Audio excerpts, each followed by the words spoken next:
Assalamualaikum warahmatullahi wabarakatuh. Baiklah, ini adalah sebuah tutorial yang akan membantu ibu dan bapak insya Allah untuk melaksanakan penginputan data melalui e-kinerja. Kita mulai dengan mengklik situs e-kinerja sumbarprof.go.id. Kemudian masuk menggunakan username dan password.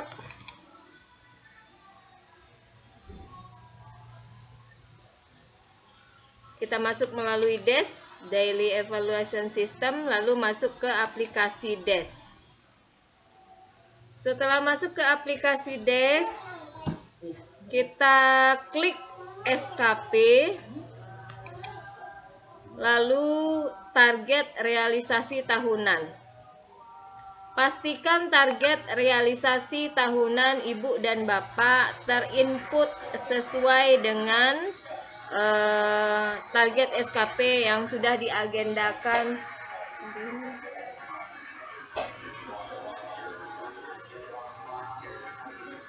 pada tahun 2021. Dicek masing-masingnya apa saja target yang bisa ibu bapak input sesuai dengan peraturan Permenpan nomor 16 tahun 2010.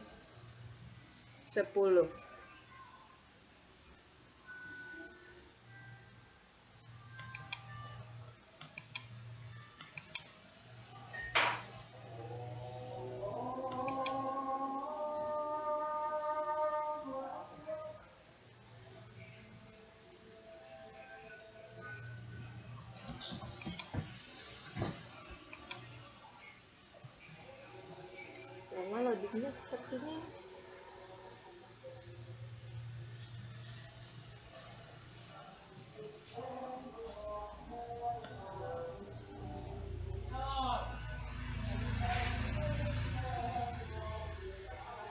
Nah, di sini sudah tertera. Untuk mengetahui target SKP apa saja yang sudah kita inputkan, kita bisa dapat mengkliknya melalui target SKP.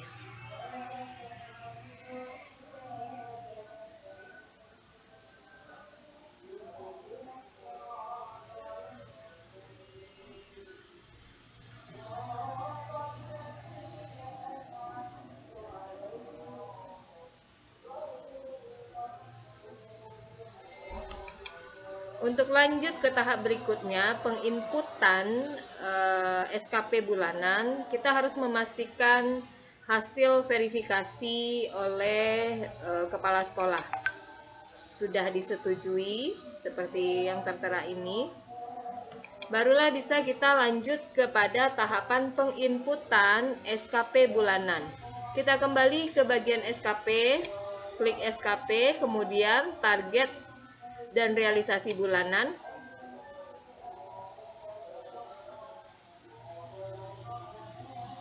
Untuk menambahkan bulan, kita dapat mengklik kata ikon tambah, kemudian sesuaikan jika 1 Januari, 2 Februari, 3 Maret, dan seterusnya sampai dengan 12 Desember. Maka akan tertera seperti yang terlihat di layar ini. Oke, kita lanjut untuk realisasi dalam bulan. Kita dapat klik target SKP bulanan. Apa saja yang kita lakukan di bulan tersebut.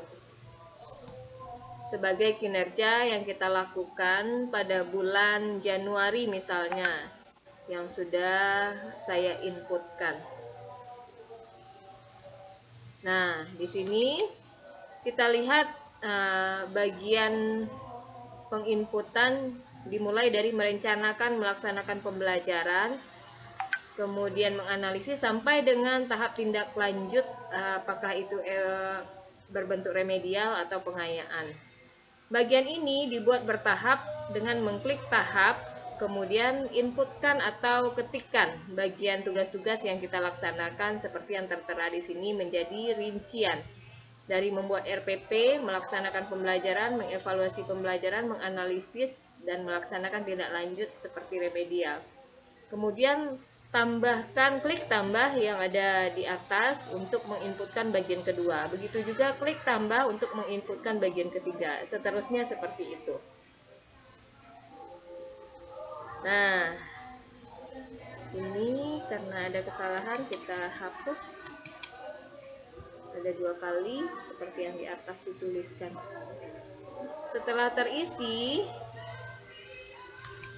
bagian bulanan sesuai dengan rincian yang sudah ada di layar kita akan lanjut nanti untuk penginputan harian.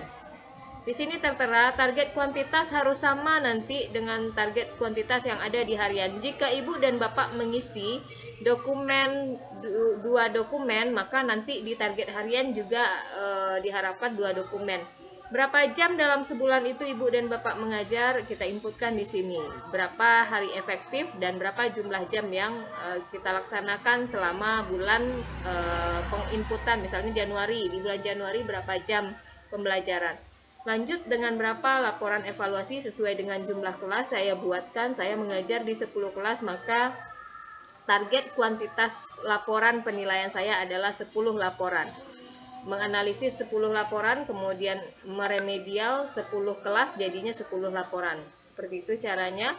Kemudian untuk mengikuti diklat fungsional, maka yang ditargetkan kuantitasnya adalah surat tugas, laporan deskripsi, dan hasil pelatihan.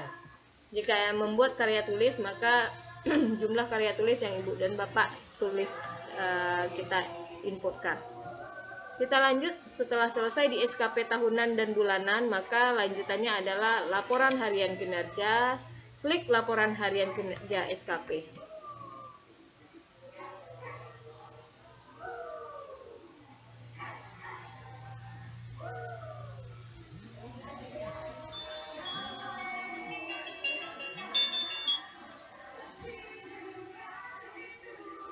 Untuk memastikan bulannya, maka kita klik Januari, lalu klik cari. Di sana akan ditemukan apa saja yang sudah kita inputkan. Lalu bagaimana cara menginputnya? Ini kita buat di tanggal 2 Januari, saya melakukan kegiatan harian SKP dengan membuat RPP. Membuat RPP 1 dokumen dimulai dari jam 13 sampai jam 15 misalnya. Lanjut juga hari berikutnya, apa kegiatan Ibu dan Bapak kita sesuaikan dengan yang kita laksanakan harian seperti apa. Misalnya seperti ini, pada tanggal 7 Januari 2021 saya melaksanakan pembelajaran di kelas 11 OTKP 2 dan 10 RPL dari jam 7 sampai dengan jam 12. Ini sudah terakumulasi sebanyak 7 jam pembelajaran, karena di tengah-tengah ada rentang, nanti bisa kita isikan dengan misalnya menilai atau mengoreksi hasil belajar siswa.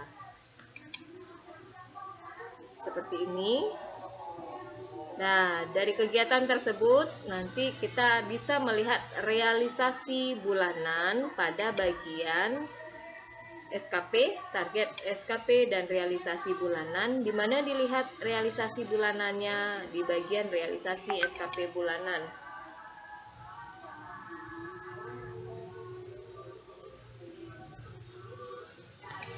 Ya, di sini akan tertera langsung berapa jumlah angka kredit di bulan tersebut dengan penginputan. Nah, seperti yang saya bilang tadi, target kemudian realisasi harus sejalan. 2 dokumen misalnya di kuantitas target, jadi kita harus realisasikan 2 dokumen.